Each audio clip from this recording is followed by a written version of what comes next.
Hi, it's Ben for Ticketmaster, and I am here at Edinburgh Fringe with John Robbins. How's it going?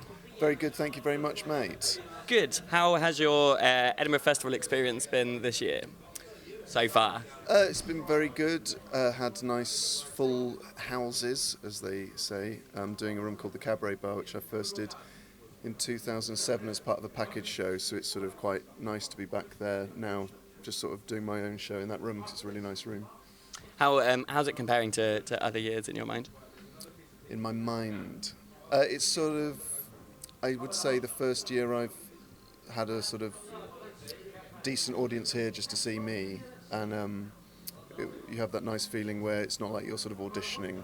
You feel like you're just sort of presenting what you do, and people are coming who are excited to be there, so that's really nice, because a lot of acts when you first come up, you're sort of, people are taking a chance on your show and stuff, so you have to sort of persuade them that you're funny, whereas it's really nice to come out and have people go, it's John, I like John. They already know you're funny. Yeah, well, no, they know me. You still have to be funny, but they've sort of got a vested interest in the show.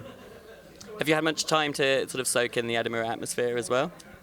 I've had a lot of Edinburgh atmosphere in my life. I spent over a year of my life here in festivals, so I kind of know the places I like, and I know the places to avoid at certain times, to keep yourself sane. But I've got a few pubs I like and a few restaurants I like, so I tend to take it a bit more relaxed. Like last night I went out to a rave, was what it was being called, with some friends DJing, and it didn't really start till 1 in the morning, and I just thought, I can't do this, it's like a panic attack. So I just went home. So you're taking it a lot more easy this time around. Yeah. Because you can really throw yourself into this, right? It could be a crazy weekend. Yeah, well, it can be a crazy month, but you have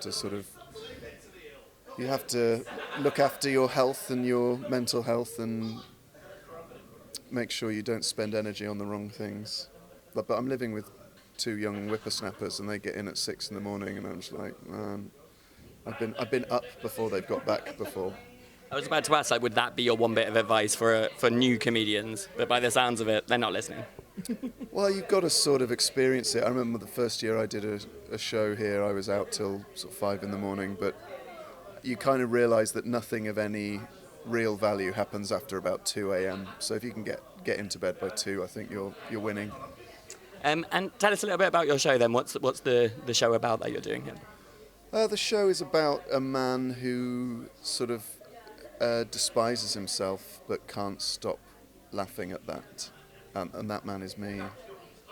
So it's about the end of a relationship, and about facing up to living alone in a time in my life when I hadn't really factored that into my plans. So it's a lot of sort of self-flagellation, but hopefully written in an amusing and interesting way. Is it difficult to perform that sort of show night on night? No, not really, because sort of people say, "Oh, are you all right?" And like, if you're doing a show which is quite personal and so a lot of it I'm quite angry at myself in the show. But you have to be okay in order to do that, otherwise. So it's sort of, the difficult bit is the writing of it and the preparing of it and the structuring of it. But then once it's done, it's sort of like almost like an escape from the emotions that are on display in a weird way. And then you're taking that show on the road as well once Edinburgh's over?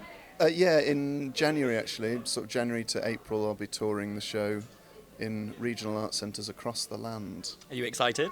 Very excited, yeah, because I think comedy can often be quite London-centric and Edinburgh-centric, and it's nice to be able to go to, most people work and don't have time to come to London or Edinburgh, so it's nice to be able to take it to them, so they can come and see it on their home turf. Do you enjoy being on the road? Is the touring experience something that you look forward to?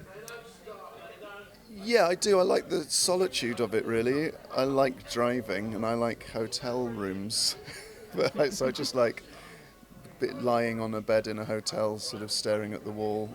So they're normally the things that people say they don't like about touring. Yeah, and I couldn't do my job if I didn't like my own company. I like exploring new cities, and like last time I went to Glasgow for the first time, and wow, it's an amazing city, just huge, sort of hefty city, and Newcastle as well. There's an amazing pub there, and I just went there on my own for an hour after my show is the best. It's being able to find out all the best pubs and just hang out and experience a new town. So, why would you recommend that people come and see your show? Well, I wouldn't unless they want to. I would never want anyone to come with sort of feeling they've been persuaded to come.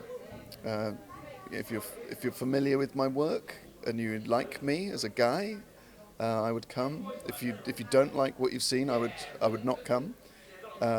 It's quite funny because of the podcast, the radio show I do with Ellis, we have a lot of sort of quite dedicated fans, and sometimes you see that they've brought along like friends and family, and they've obviously talked it up an awful lot. So you've got these people sat kind of like that in the audience, and then people next to them kind of. But no, yeah, it would be lovely to see people there if that's their sort of vibe.